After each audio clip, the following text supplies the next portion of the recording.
வரதட்சணையோட வடிவங்கள் தான் மாறுதே தவிர இதனால உயிரை விடக்கூடிய பெண்களோட எண்ணிக்கை குறையவே இல்லை. காலம் எவ்வளவுதான் மாறினாலும், தொழில்நுட்பம் எவ்வளவுதான் பெருகினாலும், கல்வியும் எவ்வளவு அதிகரிச்சாலும் இந்த காலகட்டத்தில் வரதட்சணை கொடுமை மட்டும் அப்படியே இருக்கு. வரதட்சணையோட வடிவங்கள் தான் மாறுதே தவிர இதனால உயிரை விடக்கூடிய பெண்களோட எண்ணிக்கை குறையவே இல்லை. இதுல சம்பந்தப்பட்ட குற்றவாளிகளுக்கு நீதிமன்றங்களும் தண்டனைகளை கொடுத்துட்டு வந்தாலும் எந்த வகையிலையும் குற்றங்கள் குறையல. அந்த வகையில தான் விஸ்வமயா வழக்குல நீதிமன்றத்தோட தீர்ப்பு 2025 மறக்க முடியாத ஒரு தீர்ப்பு. கேரள மாநிலம் கொல்லம் பகுதியில இருக்குது பூயப்பள்ளி அப்படிங்கிற ஒரு பகுதி. இதுல வசித்து வரக்கூடிய தம்பதி தான் லாலி, கீதா. இதுல லாலிக்கு 66 வயசு, கீதாவுக்கு 62 வயசு. இந்த தம்பதியோட 36 வயது மகனான சந்துலால் அப்படிங்கிறவருக்கு துஷாரா அப்படிங்கிற பெண்ணை கடந்த 2013 திருமணம் செஞ்சு வச்சாங்க. துஷாராவோ கொல்லம் பக்கத்தில் இருக்கக்கூடிய கருணாகப்பள்ளி அப்படிங்கிற பகுதியை சேர்ந்தவங்க. திருமணமானதால 25 பவுன் நகையோட 5 லட்ச ரூபா வரதட்சணை பணத்தோடையும் அவங்க புகுந்த வீட்டுக்குள்ள வராங்க. சில மாதங்கள் மட்டும்தான் மகிழ்ச்சியா இருக்குது இவங்களுடைய திருமண வாழ்க்கை. அதுக்கப்புறம் வரதட்சணை அப்படிங்கிற சூறாவளி இவங்களோட வாழ்க்கையில வீச தொடங்குது. கூடுதல் வரதட்சணை வேணும், அதிகமா பணம் வேணும்னு சொல்லி சந்துலாலும் அவங்களுடைய அம்மா அப்பாவும் துஷாராவை ரொம்பவே கொடுமைப்படுத்தியிருக்காங்க. இதுக்கு இடையில கடந்த 2018 துஷாரா மர்மமான முறையில இறந்துட்டாங்க. ஆனா அவங்க எப்படி இறந்தாங்க அப்படிங்கிறது யாருக்குமே தெரியல. துஷாராவோட இழப்பு அவங்களுடைய பெற்றோரை ரொம்பவே நிலக்குலைய வச்சது.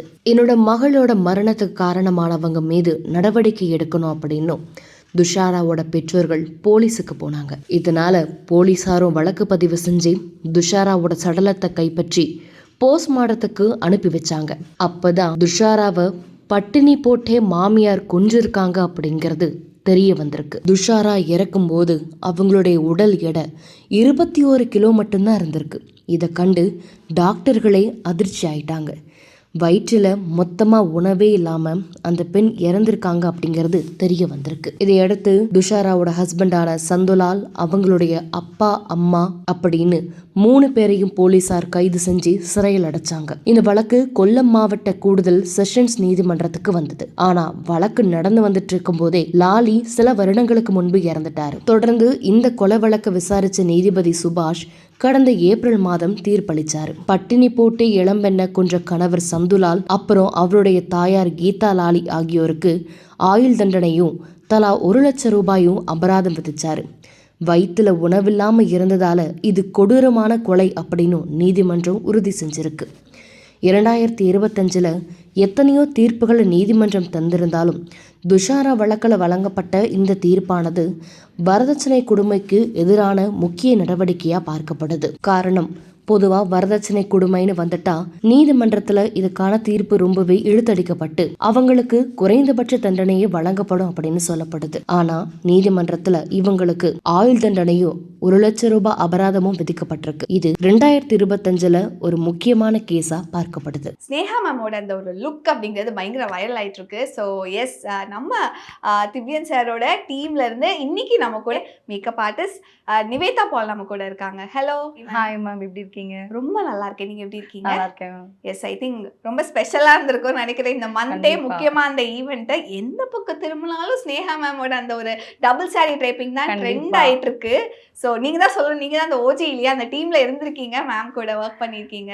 எப்படி இருக்கு இப்போ உங்களுக்கு? எஸ் மேம், ஆக்சுவலாக வந்து இது நான் திவ்யன்ஸோட டீம்ல வந்து லைக் 3rd இயர் நான் கூட ட்ராவல் பண்ணிட்டு இருக்கேன். லைக் டே டு டே ஒவ்வொரு ஈவெண்ட்க்கும் ஒவ்வொரு அசிஸ்டிங்க்கும் நான் போகிறப்பெல்லாம் வந்துட்டு லைக் எங்கள் அவரோட டெடிக்கேஷன் வந்து லைக் ரொம்ப இன்ஸ்பைரிங்காக இருக்குது. அந்த டுவர்ட்ஸ் அவரோட பேஷன் வந்து லைக் ரொம்ப இன்ஸ்பைரிங்காக இருக்குது. அண்ட் கம் டு நீங்கள் மார்வல்ஸ் மார்கழி, அது வந்து என்னோட செகண்ட் டைம் நான் இந்த ஈவெண்ட்டில் லைக் ஃபர்ஸ்ட் ஈவெண்ட்க்கும் நான் வந்திருந்தேன், என்னோட செகண்ட் ஈவெண்ட்க்கும் நான் வந்திருந்தேன். ஆக்சுவலி லைக் ஃபர்ஸ்ட் ஈவெண்ட்க்கும் செகண்ட் ஈவெண்ட்க்கும் எனக்கு என்ன ஒரு ஸ்வாப் தெரிஞ்சிச்சுன்னா, சாரியோட ஆப்ஷன்ஸ்லேருந்து, கலரோட ஆப்ஷன்ஸ்லேருந்து, சாரி ஸ்டைலிங்லேருந்து எல்லாமே ஒரு டிஃப்ரென்ஸ் கொடுத்துச்சு. எஸ் லைக் ஒரே சேம் மாதிரி இல்லாம லைக் ஒரு நல்ல ஒரு டிஃபரன்ஸ் கொடுத்துச்சு. அது வந்து எனக்கு ரொம்ப லைக் நல்லா இருந்துச்சு ஆக்சுவலி. சூப்பர். அண்ட் அதுக்கு அந்த ட்ரேப் பண்ணிட்டு இருக்கும்போது நடந்த நீங்க பண்ண ஆர்டிஸ்ட் ஆகட்டும் இல்ல ஸ்னேகா மேம் கூட ஏதாவது குட்டி குட்டி மொமெண்ட்ஸ் இருந்திருக்கும் இல்ல, என்ன சொன்னாங்க எல்லாம் முடிஞ்சிட்டு? எஸ் லைக் வந்து நாங்க ட்ரே பண்ணும்போது எல்லா ஆர்டிஸ்டுமே ரொம்ப கம்ஃபர்டபுளா ஃபீல் பண்ண வச்சாங்க. லைக் நாங்களும் கம்ஃபர்டபுளா இருந்தோம், அவங்களும் ரொம்ப கம்ஃபர்டபுளா ஃபீல் பண்ணாங்க. லைக் எஸ்பெஷலி நான் வந்து எபி சாருக்கு ஓகே. ட்ரே பண்ணியிருந்தேன். லைக் அந்த கொத்தில்லா சிவனே சாங் ஹிட் ஆனார் அவரு. எனக்கு அதுவே ரொம்ப எக்ஸைட்டா இருந்துச்சு. அவருக்கு பண்றோம் அப்படின்ற மாதிரி ஒரு ஃபீல் இருந்துச்சு. லைக் ரொம்ப எக்ஸைட்டடா இருந்துச்சு. அவருமே லைக் ரொம்ப கம்ஃபர்டபுளா இருந்துச்சு. லைக் நாங்க ஜஸ்ட் ஒரு ஃபன்னியா ஒரு ஜாலியா பேசிட்டே நாங்க பண்ணிட்டு இருந்தோம். அப்போ அவர் சொன்னாரு, இது ஒரு சிம்பிள் தோத்தின்ற மாதிரி கான்செப்ட். ஆனா இதுக்குள்ள எவ்வளவு விஷயம் இருக்குல்ல, இதுல பெர்ஃபெக்ஷன் எவ்வளவு விஷயம் இருக்குல்ல நினைக்கிறேன். நான் ட்ரே பண்ணிட்டு இருக்கோம் அதை சொல்றாரு அவரு. எவ்வளவு விஷயம் இருக்குல்ல அப்படின்ற மாதிரிலாம் லைக் அந்த மொமெண்ட்லாம் ஷேர் பண்ணாரு.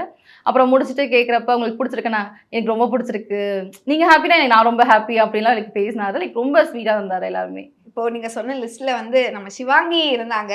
சிவாங்கி கூட அந்த பிடிஎஸ் மொமெண்ட்ஸ்லாம் நிறைய இருந்திருக்கும் இல்லையா? ஆமா கண்டிப்பா கண்டிப்பா. லைக் அவங்களுக்கு வந்து அவங்களோட சாரி வந்து ப்ரீ ஃபிட்டிங் நான் தான் பண்ணியிருந்தேன். சிவாங்கி மேம்க்கு வந்துட்டு நாங்க லைக் லோ ட்ரேப் மாதிரி கொண்டு வந்து ட்ரவுசரோட பிளான் ட்ரேப் பண்ற மாதிரி தான் சார் பிளான் பண்ணியிருந்தாரு. அது ரொம்ப டிஃப்ரெண்டா இருந்துச்சு. ஆக்சுவலா அந்த கலர் அந்த சாரி செலக்ஷன்ல இருந்து அந்த அந்த ஸ்டைலிங் வந்து அவருக்கு ரொம்ப சூட் ஆச்சு. அது எப்படி லைக் அந்த பிளானிங் வந்து கரெக்டா சக்சஸா முடிஞ்சிச்சு. அதை ப்ரீ பிளான் பண்ணியிருந்தோம். சார் தான் ட்ரை பண்ணியிருந்தாரு. அதுக்கு திவ்யன் சார் தான் ட்ரை பண்ணியிருந்தாரு சிவாங்கி மேம்க்கு. நல்லா போச்சு. சூப்பர். சைந்தவி மேம் அவங்களோட சாரியுமே செம்மையா இருந்துச்சு. அவங்க லுக்குமே பயங்கரமா இருந்துச்சு. அவங்களுக்குமே டீம் மெம்பர் தான் ட்ரே பண்ணியிருந்தாங்க. லைக் அவங்க ரொம்ப ஸ்வீட்டுங்க. அவங்க லைக் ரொம்ப கம்ஃபர்டபுளா கொடுத்து நீங்க பண்ணுங்கடா எதுனாலும் ஓகே பண்ணுங்கடா அப்படின்ற மாதிரி ரொம்ப லைக் டவுன் டு எர்த் மாதிரி தான் இருந்தாங்க. ஸோ ரொம்ப ஸ்வீட். அவங்க முடிச்சுட்டு அதுக்கப்புறம் எங்களோட ரொம்ப கம்ஃபர்டபுளா லைக் ஃபோட்டோஸ்லாம் எடுத்து வீடியோஸ் அந்த மொமெண்ட்லாம் எங்களுக்கு கூட ரொம்ப ஜாலியாக தான் இருந்தாங்க அவங்க.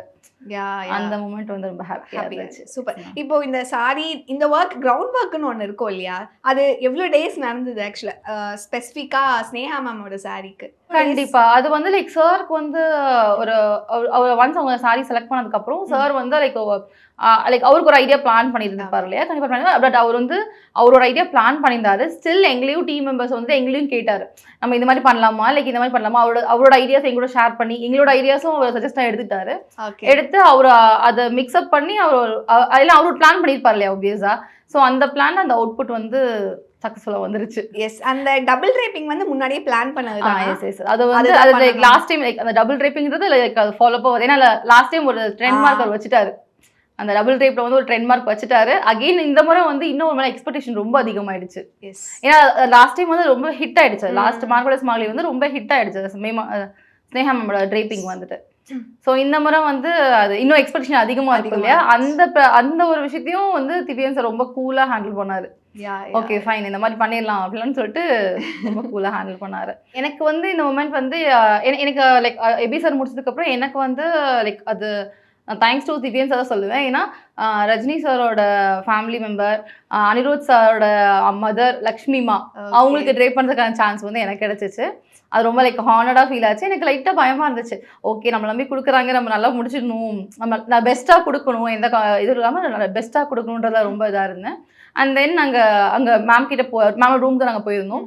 போயிட்டு ட்ரை பண்ண ஆரம்பிச்சோம். லைக் ரொம்ப கம்ஃபர்டபுளாக இருந்துச்சு. நான் ரொம்ப பயந்தேன் எப்படி இருக்கும்ட்டு. ஆனால் லைக் ரொம்ப கம்ஃபர்டபுளாக இருந்துச்சு.